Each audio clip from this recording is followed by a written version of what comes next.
ETF index mutual funds నేర్చుకుని stock మార్కెట్లో రాణించాలనుకుంటున్నారా? వెంటనే ఈ నెంబర్కి కాల్ చేయండి. నమస్తే, వెల్కమ్ టు సుమన్ టీవీ. నేను మీ సంజయ్. ఈరోజు మనతో పాటు ఉన్నారు సుప్రీంకోర్టు అడ్వకేట్ పోతిరెడ్డి కృష్ణకాంత్ గారు. సార్తో మాట్లాడి సైబర్ క్రైమ్స్ గురించి కొన్ని వివరాలు తెలుసుకుందాం. నమస్తే సార్. నమస్తే సార్, సైబర్ క్రైమ్స్ గురించి మనం చాలా వీడియోస్ చేసుకున్నాం. ఎన్ని లక్షలు ఎన్ని కోట్లు కొల్లగొట్టారనేది తెలిసింది. అండ్ అంతేకాకుండా రీసెంట్గా వాట్సాప్లో ఒక స్కామ్ అనేది వైరల్ అవుతుంది. ఆర్టీఓ చలాన్ కట్టాలని చెప్పేసి ఫోన్కి వచ్చిన ఏపీకే ఫైల్ క్లిక్ చేసినందుకు 6 లక్షలు పోగొట్టుకున్నారు 2 వ్యక్తులు. అసలు ఈ స్కామ్ ఏంటి, అసలు ఇది ఎలా జరుగుతుంది, ఇలాంటి వాటితో ఎలా జాగ్రత్తలు వహించాలి? ఇక్కడ చూసుకుంటే సైబర్ నేరగాలు అనేవారు రోజు రోజుకి అప్డేట్ అవుతూ వస్తున్నారు.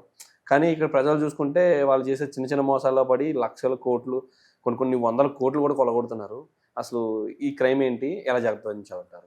సంజయ్ గారు, ఇవాళ రోజు మనం చూసుకుంటే మారుతున్న కాలం బట్టి మన చట్టాలు కూడా మారుతూ ఉన్నాయి. సో సైబర్ క్రైమ్స్ పరంగా కూడా మనకి ఇప్పుడు ఆల్రెడీ ఇన్ఫర్మేషన్ టెక్నాలజీ యాక్ట్ 2000 ఉంది మనకి.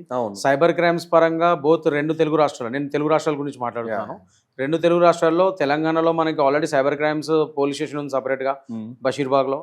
And whereas in Andhra AP CID cyber crimes wing ఉంది మంగళగిరిలో. సో దానికే హెడ్ క్వార్టర్స్ ఉన్నాయి మనకి. మంచిగా టీం ఉంది, అన్ని హై లెవెల్ టెక్నాలజీ యూజ్ చేస్తున్నారు, అన్ని చేస్తున్నారు. కానీ జనాల్లో కూడా అవేర్నెస్ రావాలి. అవేర్నెస్ అంటే ఏంటంటే ఇట్లాంటివి ఇప్పుడు రోజుకి అక్కడ సైబర్ నేరగాలు రోజుకి కొత్త కొత్త మెథడ్స్ తో, కొత్త కొత్త తెలివితేటలతో, కొత్త కొత్త థాట్స్ తో మిమ్మల్ని మోసాలు చేయడం ఎలా అన్న దాని మీద వాళ్ళు కొత్త తీసుకొని వస్తున్నారు. దాని తగ్గట్టే మీరు కూడా అప్డేట్ అవుతూ ఉండాలి. ముఖ్యంగా పోలీస్ వారు, సైబర్ క్రైమ్స్ పోలీస్ వారు కూడా 2 తెలుగు రాష్ట్రాల వారు జనాల్లో అవేర్నెస్ ప్రోగ్రామ్స్ పెట్టాలి. అంటే పోలీస్ వాళ్ళ మీద ఒకరి మీద మనం బాధ్యత పెడతాం కదా, జనాలుగా ఇప్పుడు యాజ్ అ సొసైటీగా మనకు కూడా బాధ్యత ఉండాలి. సో ఎప్పటికప్పుడు మీరు పనికిమాలవన్నీ మీరు మొబైల్లో కూర్చొని చూసే బదులు ఇలాంటివి కొన్ని educated videos, awareness programs videos కూడా సైబర్ క్రైమ్స్ చాలా ఉంటాయి. పోలీస్ వాళ్ళు మన రాష్ట్ర పోలీస్ వారే, తెలంగాణ కానీ ఆంధ్ర కానీ, వాళ్ళ అవేర్నెస్ వీడియోస్ పెట్టారు చాలా. అవేర్నెస్ వీడియోస్ చూడండి కుదిరినప్పుడు. You will be more educated and you will be more thoroughly proactive అలాంటివి చూడటం వల్ల. సో అలాంటివి ఎంతమంది చేస్తున్నారు మన జనాలు? ఇప్పుడు మీరు చెప్పినట్టు ఇప్పుడు ఈ ఉదంతం ఆర్టీఓ ఆఫీస్ నుంచి మీరు చలాన్ కట్టాలని చెప్పి ఏపీకే ఫైల్స్ మాదిరిగా ఒక ఫైల్ పంపించాడు. అతను నిజమే అనుకుని అతనేదో కొట్టేశాడు, మొత్తం 6 లక్షలు పోయినాయి అంటున్నారు. ఇప్పుడు 6 లక్షలు రికవరీ ఎప్పుడు చేస్తారు? ఇప్పుడు ఇమీడియట్ గా జనరల్లీ ఇప్పుడు సైబర్ క్రైమ్స్ కి మనం అప్పుడు కంప్లైంట్ చేస్తాము, నా అకౌంట్ ఫ్రీజ్ చేయండి ఇలా అని ఫస్ట్ అడగాలి. అడిగిన తర్వాత ఇప్పుడు 6 లక్షలు రికవర్ చేయమని అడుగుతాం పోలీస్ వారికి. ఎఫ్ఐఆర్ అవన్నీ చేస్తారు వాళ్ళు పాపం. దాని తర్వాత రికవర్ చేసడానికి టైం పడుతుంది. ఎందుకు తెలుసా? ఫస్ట్ అండ్ ఫార్మోస్ట్ థింగ్, ఇప్పుడు ఈ సైబర్ నేరగాలు ఎవరైతే చేస్తున్నారో సైబర్ నేరాలు, మీకు తెలుసు నేను బెట్టింగ్ యాప్స్ మీద కూడా ఇట్లానే ఫైట్ చేశాను. అప్పుడు ఆ బాధితుల కుటుంబాల తరపున నేను కంప్లైంట్స్ ఇప్పించాను, అవన్నీ చేశాను. సో కాల్డ్ సెలబ్రిటీస్ ఎవరైతే ఆ బెట్టింగ్ యాప్స్ మీద ప్రమోట్ చేస్తారో వాళ్ళ మీద కూడా మనం పోరాడటం జరిగింది, కేసులు పెడతాం జరిగింది. సో నేనేం చెప్తున్నానంటే ఇవాళ రోజు సొసైటీగా ఊరికే మనం అవతలని బ్లేమ్ చేయడమే కాదు, మనం కూడా ఏం చేస్తున్నాం మన అవేర్నెస్ మనకు ఉండాలి. ఇప్పుడు మీరు కంప్లైంట్ ఇస్తారు, అది రికవరీ 6 లక్షలు రికవరీ అవడానికి టైం పడుతుంది. ఎందుకంటే ఫస్ట్ అండ్ ఫార్మోస్ట్ థింగ్, ఆ ఎవడైతే ఆ సైబర్ క్రైమ్స్ చేస్తున్నాడో వాడు ఇక్కడ ఇండియాలోనో అక్కడిక్కడ కూర్చొని చేయడు. వాడు ఏ చైనాలోనో, హాంకాంగ్లోనో, మలేషియాలోనో, లేకపోతే ఇంకెక్కడో కెరేబియన్ ఐలాండ్స్ లో ఎక్కడో కూర్చొని వాడు ఒక కంపెనీలు పెట్టి అక్కడి నుంచో ఐపీ సర్వర్లు పెట్టి నడిపిస్తూ ఉంటాడు. చాలా కష్టం. సో దానికి తగ్గ టెక్నాలజీ మన దగ్గర ఉన్నా కూడా బట్ స్టిల్ వాడిని అరెస్ట్ చేయాలంటే మరి ఆ దేశాలకు పోయి అరెస్ట్ చేసుకొని రావాలి. అవన్నీ ఎప్పటికైతే. And moreover money trail, ఈ అమౌంట్స్ వాడు ఎక్కడెక్కడ పంపిస్తే మన దగ్గర దోచుకునే అమౌంట్ ని వాడు వేరే అకౌంట్కో అక్కడిక్కడ ట్రాన్స్ఫర్లు చేస్తాడు. ఆ మనీ ట్రైల్ ఎస్టాబ్లిష్ అవ్వగలగాలి. ఆ జరుగుతున్న ఆ మనీ లాండరింగ్ ఒక విధంగా అది మనీ లాండరింగ్ కింద వస్తుంది. సో ఇక్కడ నెక్స్ట్ పిఎంఎల్ఏ కూడా వస్తుంది, పిఎంఎల్ఏ యాక్ట్ కూడా, prevention of money laundering act. Next ED వాళ్ళు వస్తారు.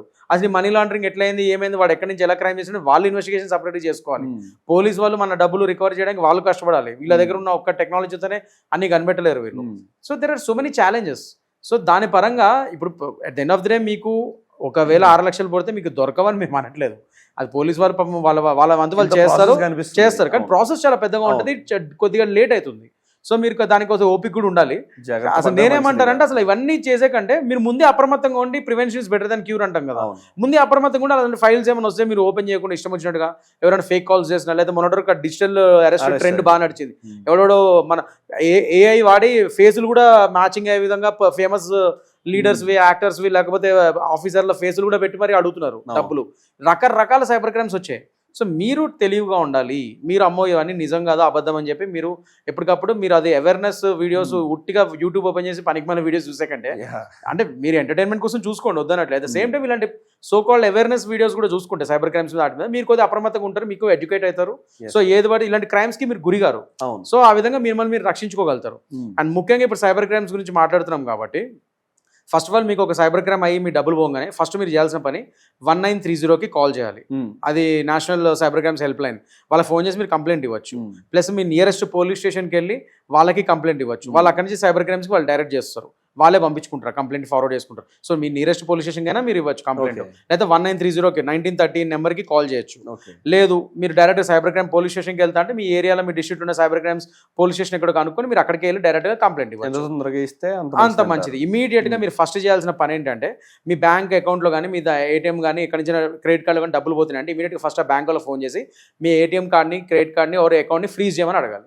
దాని తర్వాత ఇమీడియట్గా నెక్స్ట్ మూమెంట్ వెంటనే వెళ్ళి కంప్లైంట్ చేయాలి.